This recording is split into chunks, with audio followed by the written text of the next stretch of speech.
New Orleans, 1918, a city unlike any other, where the Mississippi River curved like a musical note, cradling the French Quarter in its embrace. The streets were alive with a unique blend of cultures, a symphony of sounds and scents that could only be found here, a city pulsing with life. The clatter of horse-drawn carriages mixed with the laughter of children playing in the streets. Street vendors called out, selling everything from fresh seafood to handmade trinkets. The aroma of Creole cuisine wafted through the air, mingling with the salty scent of the nearby river. Music spilled from every doorway. The air was thick with the scent of gumbo and the promise of a good time. Jazz musicians with their brass instruments gleaming in the sunlight played impromptu concerts on street corners. Their melodies wove through the city, drawing people in like a siren's call. Jazz was king. Its rhythm was the heartbeat of the city. People danced in the streets, their bodies moving in time with the music. Clubs and bars were filled with the sounds of trumpets, saxophones, and pianos, each note telling a story of joy, sorrow, and everything in between. But beneath the surface, a darkness was brewing, a terror that would silence even the most vibrant tune. The city's vibrant nightlife masked a growing unease. Whispers of danger spread through the alleys and back streets, carried on the wind like a haunting melody. The city was a melting pot of cultures. Each one added its own spice to the gumbo.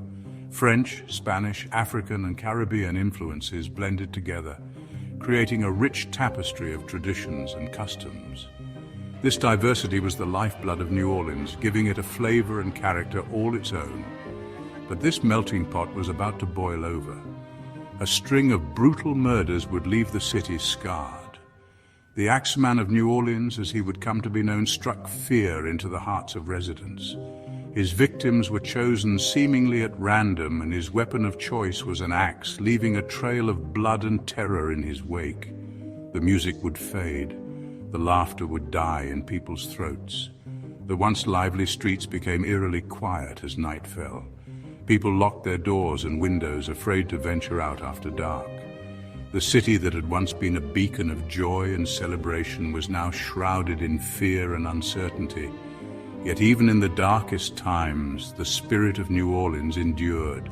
The resilience of its people, their love for their city and its music would eventually bring light back to the streets. The birthplace of jazz would not be silenced forever. It began with a whisper,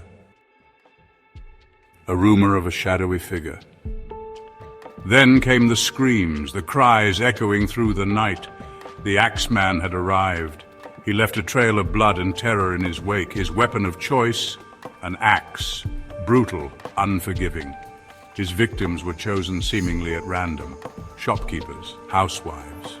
No one was safe. The fear was palpable.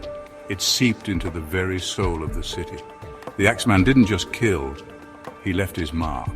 A chilling calling card, the back door, always found chiseled open, a crude invitation into the homes of his victims. The city was on edge. Every creak of a floorboard, every gust of wind sent shivers down spines. Sleep became a luxury few could afford. Was it the wind, or was it the Axeman at their door? Then the unthinkable happened. The Axeman wrote a letter, delivered to the Times-Picayune newspaper. A chilling message from the city's tormentor. He claimed he was a demon, an aficionado of jazz, and he made a promise.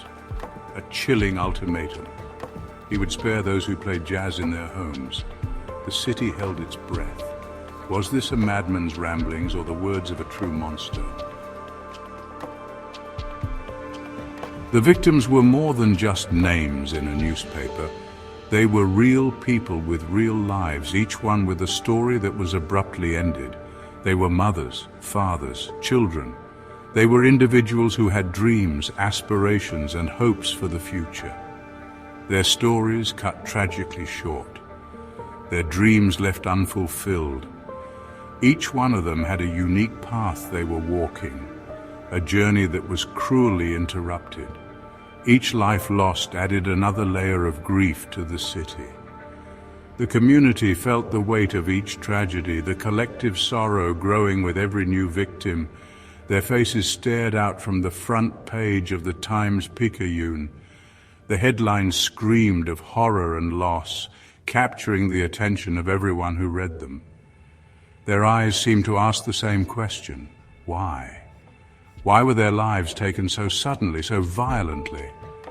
The community was left with a void, a question that haunted them. But the Axeman offered no answers, only silence. The streets that once bustled with life now echoed with the silence of fear and uncertainty, and the chilling echo of his axe. The weapon that brought so much terror, a symbol of the brutality that had befallen the city. The Axeman's presence was a dark shadow over the community, a constant reminder of the fragility of life. Investigations were launched, detectives worked tirelessly, but the answers remained elusive. The Axeman's identity and motives were shrouded in mystery, adding to the fear and speculation. Despite the fear, the community came together, supporting one another in their grief.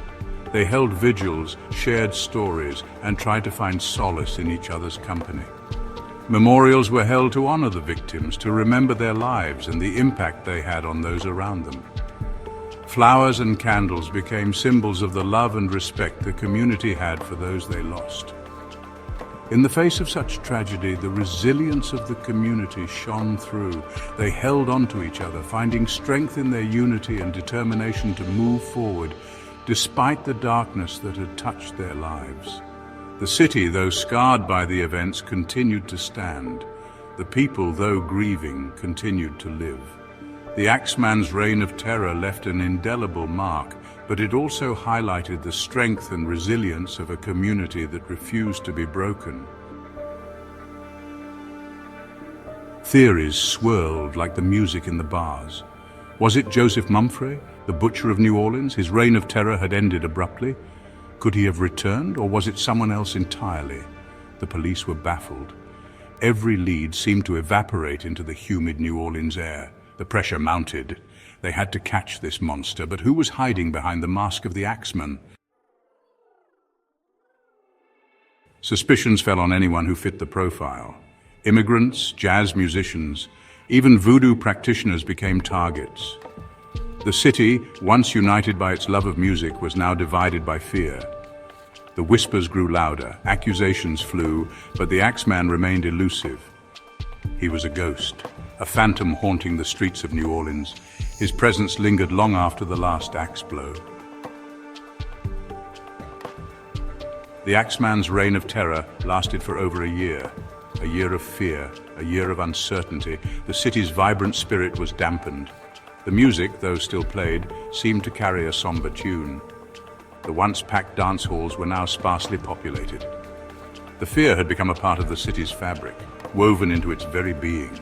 Would New Orleans ever truly recover? The Axeman was never caught. His reign of terror in New Orleans during the early 20th century left the city in a state of fear and confusion. The police were baffled and the citizens were terrified. Despite numerous efforts, the identity of the Axeman remains one of the most perplexing mysteries in criminal history. His identity remains a mystery. Many theories have been proposed over the years, ranging from the plausible to the outlandish. Some believe he was a deranged local, while others think he might have been a transient, moving from city to city, leaving a trail of fear in his wake. Some say he fled the city. There are stories of sightings in other parts of the country, but none have been confirmed. The idea that he could simply vanish without a trace adds to the eerie legend that surrounds him. Others believe he died before he could be brought to justice. Perhaps he met his end in a way that ensured his secrets would die with him.